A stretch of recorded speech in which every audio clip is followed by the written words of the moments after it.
Hi friends, எல்லாருக்கும் வணக்கங்க. இந்த வீடியோவில் நீங்கள் பார்க்குறது வந்து செம்பருத்தி பூ இலை. நான் வந்து ஹோம்மேட் சேக்காய் பவுடர் வந்து ரெடி பண்ணி சேல் பண்ணிகிட்ருக்கேன். போன பேட்ச் வந்து முடிஞ்சிருச்சு. ஸோ வந்து ஃப்ரெஷ் பேட்ச் வந்து ப்ரிப்பேர் பண்ணிகிட்ருக்கேன். இதில் யூஸ் பண்ணியிருக்க பொருள் எல்லாமே வந்து எங்கள் தோட்டத்துலேருந்து ஃப்ரெஷ்ஷாக எடுத்தது.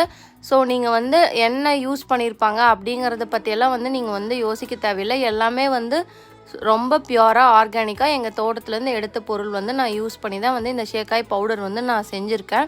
உங்களுக்கு யாருக்காவது தேவைப்பட்டுச்சு அப்படின்னா ஸ்ரீ செந்தளிர் அப்படிங்கிற இன்ஸ்டா பேஜில் வந்து எனக்கு மெசேஜ் பண்ணுங்கள். என்னோடய சின்ன ஸ்டார்ட் அப்பை வந்து சப்போர்ட் பண்ணுங்கள். சேக்காய் பவுடர் மட்டும் இல்லாமல் நிறையா ஹோம்மேட் ப்ராடக்ட்ஸ் வந்து நான் சேல் பண்ணிகிட்ருக்கேன். உங்களுக்கு யாருக்காவது தேவைப்பட்டுச்சு அப்படின்னா கண்டிப்பாக வந்து நீங்கள் வந்து மெசேஜ் பண்ணுங்கள். Thank you friends.